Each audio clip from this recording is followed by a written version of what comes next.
আসসালামু আলাইকুম। আশা করি সবাই ভালো আছেন।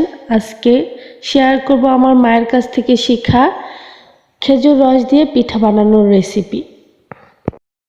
শীতকালে আমরা সবাই প্রায় খেজুরের রস খেয়ে থাকি, আর এর পাশাপাশি খেজুরের রস দিয়ে পিঠাও কিন্তু বেশ জনপ্রিয়। তো চলুন রেসিপিটি শুরু করা যাক। তো প্রথমে আমি হাফ কেজি পরিমাণে এখানে খেজুরের রস নিয়ে নিয়েছি। তারপর দিয়ে দিলাম হাফ কেজি পরিমাণ গরুর দুধ। তারপর এখানে যেহেতু আমার রসের পরিমাণটা কম, সেহেতু আমি এখানে আরও হাফ কেজি পরিমাণ পানি দিয়ে দিয়েছি। তারপর পরিমাণ মতো চিনি দিয়ে দিলাম। এখানে চিনি যার যার পছন্দ মতো কম বেশি করে দিতে পারেন। তারপর এটাকে নাড়তে থাকবো চিনিটা গলার আগ পর্যন্ত। তারপর এখানে আমি স্বাদ মতো লবণ দিয়ে দিব। তারপর এটাকে জাল করব কিছুক্ষণ। খুব ভালোভাবে জাল করতে হবে, বেশ সময় নিয়ে।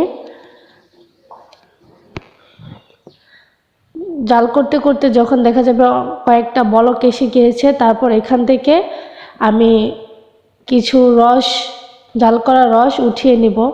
তারপর এখানে আমি গুঁড়ি নিয়ে নিয়েছি, আতপ চালের গুঁড়ি, এখানে ভিজা গুঁড়ি। তারপর এখান থেকে একটু আমি উঠিয়ে রেখেছি একটা ছোট বাটিতে। তারপর ওই যে রসটা নিয়েছিলাম সেটা দিয়ে এখন একটা ডো তৈরি করে নিব। এমতো অবস্থায় জাল করা রস যেহেতু গরম, তাই আমি প্রথমে চামচের সাহায্যে ভালোভাবে মিশিয়ে নিচ্ছি, আর অল্প অল্প একটু করে রস দিচ্ছি আর ভালোভাবে মিশিয়ে নিচ্ছি।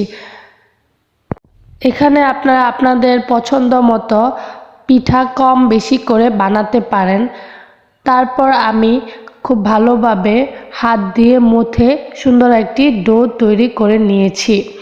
ডোটা এরকম হবে যে হাতে নিলে হাতের মধ্যে না বাজে। তারপর আমার একটু রস বেঁচে গিয়েছিল, সেটা আমি এক সাইডে রেখে দিব, পরবর্তীতে কাজে লাগবে। তারপর ডো থেকে একটু একটু ডো নিয়ে আমি এরকম করে লম্বা লম্বা করে শেপ দিয়ে দিব। সাধারণত আমরা এটাকে ছড়ি পিঠা বলে থাকি, খেজুর রসের ছড়ি পিঠা। এক এক দেশে এক এক রকম নাম বলে থাকে। তো আমি এরকমভাবে অনেকগুলো ছড়ি পিঠা বানিয়ে নিয়েছি। কিছু কিছু পিঠা আমি বল আকৃতি শেপ দিয়ে দিয়েছি মজা করে। এখানে আরেকটা কথা না বললেই নয়, যখন আমি এখানে পিঠাগুলো বানিয়ে দিতে থাকবো, তখন কিন্তু চুলা বন্ধ করা যাবে না, চুলার আঁচ একদম লো আঁচে থাকবে। তারপর একে একে পিঠাগুলো দিব, মাঝে মাঝে একটু হালকা করে চামিচ দিয়ে নেড়ে দিব, খুব বেশি জোরে নাড়াচাড়া করব না, তাহলে ভেঙে যাবে। তারপর আমি একে একে পিঠাগুলো দিতে থাকবো বানিয়ে বানিয়ে, আর চুলার আঁচ মিডিয়াম থাকবে। পিঠাটা খেতে কিন্তু অনেক মজার হয়ে থাকে। এখানে আমি অল্প পরিমাণে বানিয়েছি, আর আমার মা যখন এই পিঠাটা বানায় অনেক বড় পাতিলে করে বানায়, সবার জন্য বানায়, বাসার সবার জন্য, প্রতিবেশীদের জন্য, সবাইকে পিঠা আমরা দিয়ে থাকি। তো আমার পিঠা বানানো প্রায় শেষ, এখন আমি হালকা করে নাড়িয়ে দিচ্ছি। সবগুলো পিঠা এভাবে বানিয়ে দিতে হবে, আর তখন কিন্তু চুলার আঁচ মিডিয়ামে থাকবে। ওই যে আমি যে একটু গুঁড়ি উঠিয়ে রেখেছিলাম আর একটু রস আমার বেঁচে গিয়েছিল, সেটা দিয়ে এখন আমি ভালোভাবে গুলিয়ে নিচ্ছি। গুলিয়ে এই পিঠার মধ্যে আমি দিয়ে দিব।